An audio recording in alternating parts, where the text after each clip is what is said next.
السلام عليكم ورحمة الله وبركاته. أنا أحمد عباس والنهاردة يوم أجازتي، فعشان كده ده يوم جميل جدا. والنهاردة أنا قررت أعمل حاجة very interesting. بصيت على الإيفنتس اللي موجودة في الأريا اللي أنا فيها، ولقيت إن في حاجة اسمها فينتج ماركت. الفينتج ماركت ده أنا سمعت عنه قبل كده لكن عمري ما حضرته. قصته باختصار كده ان هو زي معرض بتاع هدوم، بيبقى فيه راكس كتيرة ومحطوط عليه كل انواع الهدوم بقى، من حاجات ستات رجالة اطفال، شوز، بيلتس، كل حاجة ممكن تتخيلها المفروض انها هناك. والكاتش او الفكرة ان هو اسمه فينتج ماركت لان هم بيعرضوا حاجات قديمه من موديلات الستينات لحد الحاجات الكونتمبراري او البراندز اللي احنا عارفينها دلوقتي. الظريف في الفينتج ماركت ده ان هم بيبيعوا بالكيلو مش بالقطعه، بمعنى ان انت بتروح اول ما بتدخل بتدفع فيه. الفي حاجه هبله قوي، جنيه ونص استرليني، وبتاخد كيس، بيدوك كيس وتقعد تملى بقى في الكيس ده. وبعد ما تخلص الحاجات اللي انت جبتها بيوزنوا الهدوم اللي انت جبتها وبتحاسب بالكيلو. الكيلو تمنه 20 جنيه استرليني. وانت وظروفك بقى، في قطعة ممكن القطعة الواحدة تبقى الكيلو لو وينتر كوت مثلا ولا حاجة من الحاجات التقيلة دي، او ممكن تجيب كذا حاجة. طبعا الفينتج ماركت ده مش موجود طول السنه، هو بيبقى معمول في ايام معينه وهم بيلفوا في انجلترا، فكل مدينه بيبقى فيها الفينتج ماركت لمده يوم او يومين، فهي تلحق يا ما تلحقش. فهي صدفه ان هو يوم اجازتي وانا قررت اخدكم معايا ونتفرج نشوف لو في حاجه اصلا كويسه ممكن نجيبها، ولا هتبقى بس عرفنا فكره الفينتج ماركت وقررنا ان احنا مش هنروحه تاني. يعني انا دخلنا الماركت اهو، وادوني الكيس بتاعي بجنيه ونص زي ما قلنا، وهوريكم منظر سريع كده الناس بتاعته.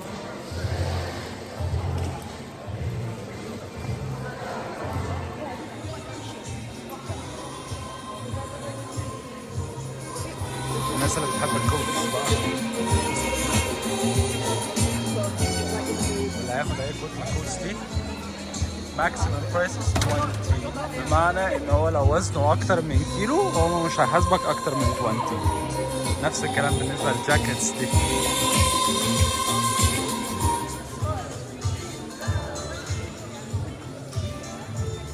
هو الموضوع جنان يعني انا بقاليش بالظبط 10 دقايق والشنطه بتاعتي اهي، يعني مليت فيها حاجه بتاعت 3 4 ايتمز على الاقل يعني. فخلينا نشوف بقيه الحاجه ايه، بس الراكس بتاعت الشيرتس دي عجباني قوي. سو نايس. دي النظام I like it. طبعا اللي يعرفني كويس يعرف ان مفيش مره هنزل اعمل فيها شوبينج الا لما هجيب شيرت او تي شيرت مرسوم عليه نخله، مرسوم عليه شجره مانجا، مرسوم عليه شويه كابوريا، اي حاجه من الحاجات اللي هي ما بتتلبس غير مره مرتين في السنه وخلاص، وبعد كده تتحط في الدولاب. بس انا I can't get over this يعني. فبص لقيت ورده اهو، حاجه جميله قوي، وفي الاخر تلاقي ايه؟ زهره ما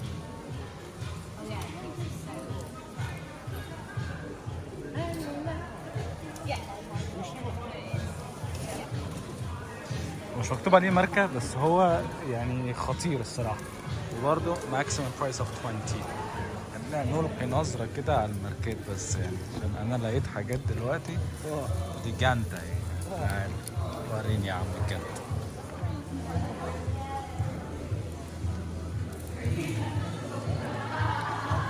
دي عجبتني كمان، تومي يعني. وادي واحدة تانية بس دي مقاسها كبير. أنا مستريح كده كسر ال 2 كيلو.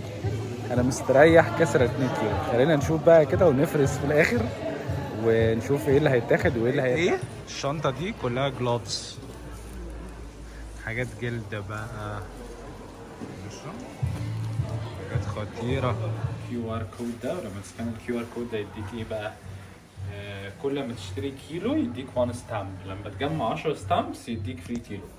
اند ملهاش تايم فريم، بمعنى ان انت ممكن تجيب الكيلو ده على مدار بقى سنة سنتين ثلاثة زي ما انت عايز، ال10 كيلو وتاخد كيلو زيادة. طبعا يعني فاهم كلام فاضي، بس فكرة ان هو بيعمل لويالتي كارد ده ظريف. شكل الحاجة اللي انا جبتها، طبعا انا داخل ان انا مش هجيب حاجة، بص المنظر بقى يعني. فخلينا نروح نحاسب كده ونشوف الكلام ده هيتكلف كام بالظبط. ليتس جو. £56 altogether. Yeah, that sounds better. 56 جنيه جبت بيهم الحاجات دي. طبعا في حاجات رجعتها لاني لما بصيت المكان اللي انا كنت فيه اللي هو بتاع الحساب ده في الدنيا مفتوحه من فوق ففي شمس، فبتشوف الحاجه في النور فالموضوع بيفرق جدا يعني. فلقيت ان في حاجات فيها عيوب بسيطه كده فقلت ما لهاش لازمه يعني.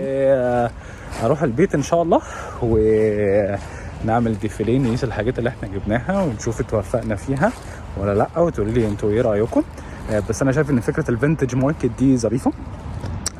معظم الناس اللي بتيجي طبعا عشان انا في بورنموث هنا، ف it's a studenty sort of town يعني، عشان فيها كذا جامعة وبتاع، فبتلاقي معظم الناس اللي بتيجي هنا بتبقى طلبة جامعات ومش عارف ايه.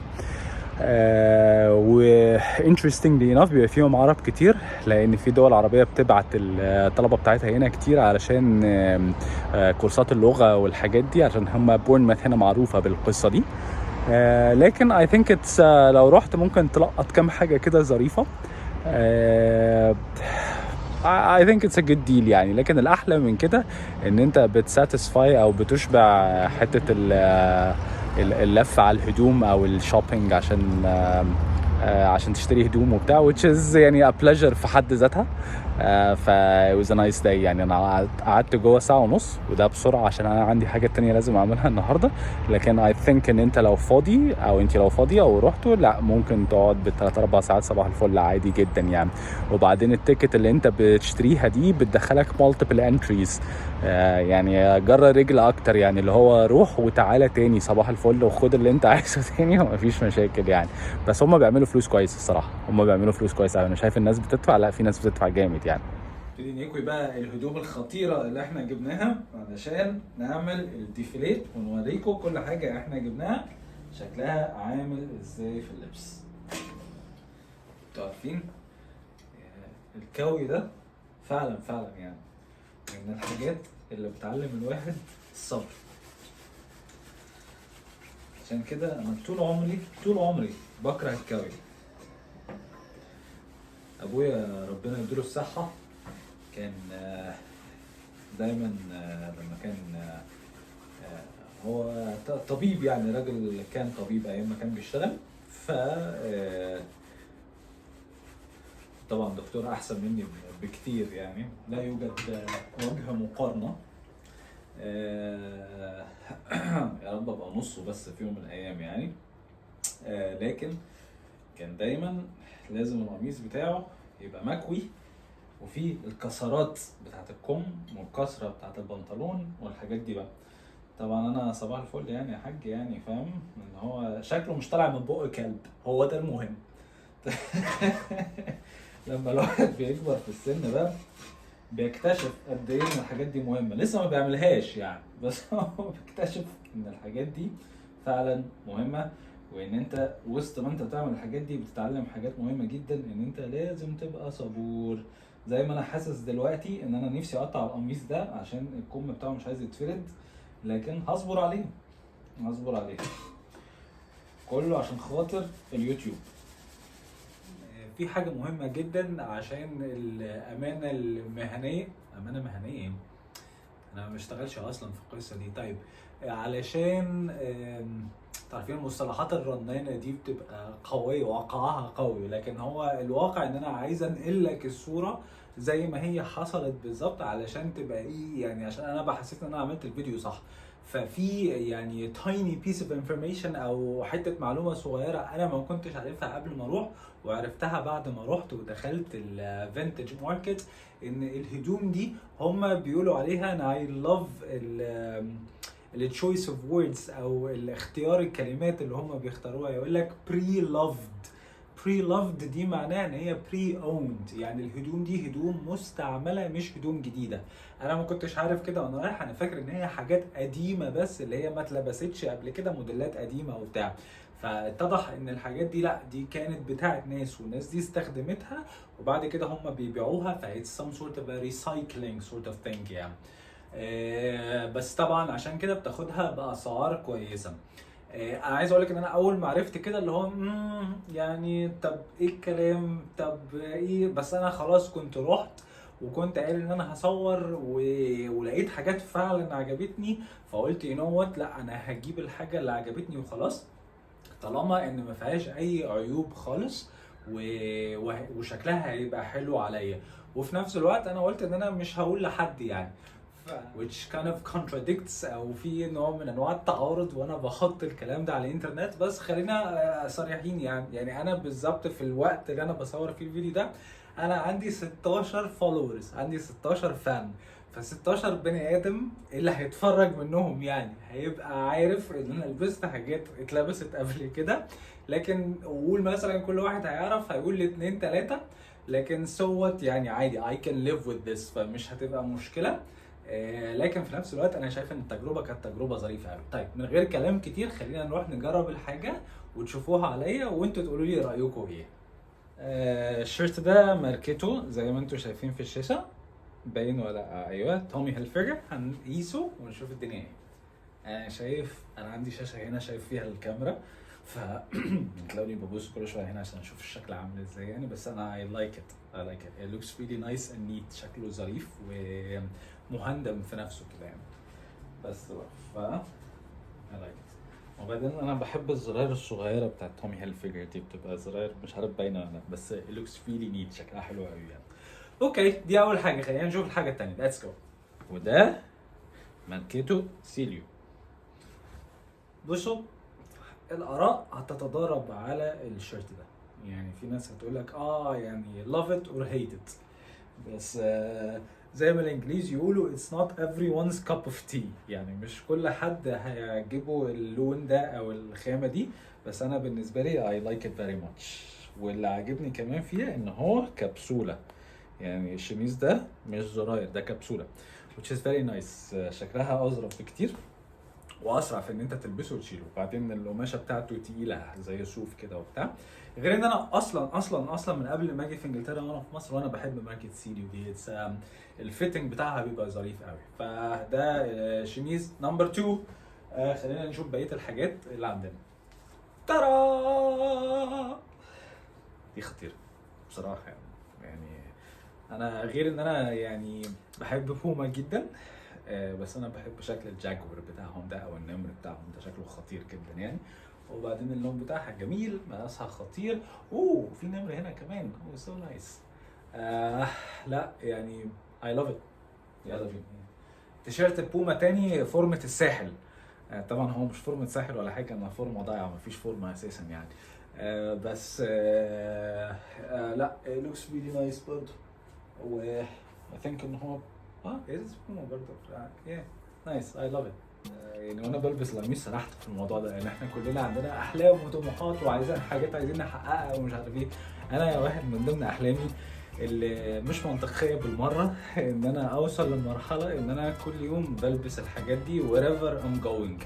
بعد كده بقى نسيستم بقيه الحاجات، يعني الشغل يبقى لايق على كده، مكان المعيشه يبقى لايق على كده، دي كلها حاجات ثانويه. لكن الحاجات الاصليه ان انا كل يوم بلبس الحاجات دي.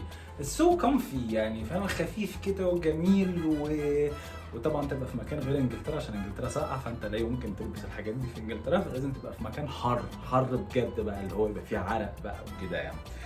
فده القميص. وبالمناسبة ده زارا مان، I absolutely love it. مش ناقص له غير شورت ظريف كده we're good. لو جيت تاني ايه احسن حاجة انت مبسوط بيها او احسن حاجة انت جبتها انت فعلا شايف انها احلى حاجة، I would say القميص ده عشان لونه وهمي. I love the color. وبعدين برضه عليه نخل وشجر وبتاع، فاحنا هنحطه للقميص التاني عقبال ما نلاقي بقى ان شاء الله الظروف والمكان اللي يسمح بان احنا نلبس الحاجات دي ان شاء الله في سفريه قريب. خدكم معايا وتشوفوني وانا لابس الحاجات دي، بس محدش يقول ان انا جبت الحاجات دي مستعمله، ماشي؟ الكلام ده بينا وبين بعض. طيب انا الهوديز او السويت شيرتس من اكتر الحاجات اللي بجيبها عشان هي من اريح الحاجات اللي تتلبس، وبعدين هنا انجلترا الحاجات دي عمليه جدا، لان انت فعلا وانت نازل يعني في الغالب يا اما الدنيا بتمطر يا اما الدنيا بتندع يا اما في هواء جامد، فانت عايز حاجه تلبس حاجه سريعه، لان كده كده انت هتلبس فوقيها الجاكيت اللي هو الووتر بروف يعني، فانت عايز حاجه تبقى تقيله وبتدفيك، وفي نفس الوقت لو دخلت مكان اندور وقلعت الجاكيت يبقى شكلك ظريف وبريزنتبل يعني. ف I absolutely love this. كالفين كلاين اصلي، الفيتنج بتاعها خطير ما فيهاش اي عيب. طبعا I know ان ده مش لايق على بعضيه، بس this is not the point، مش دي الحاجه اللي احنا بنبص عليها، احنا بنبص على الجاكيت في ان احنا جبنا جاكيت جديد صوف وصوف اصلي، وفي نفس الوقت التلبيس بتاعه واو I like it, I absolutely like it. وبعدين في حاجه ظريفه جدا، بس بقى الجاكيت ده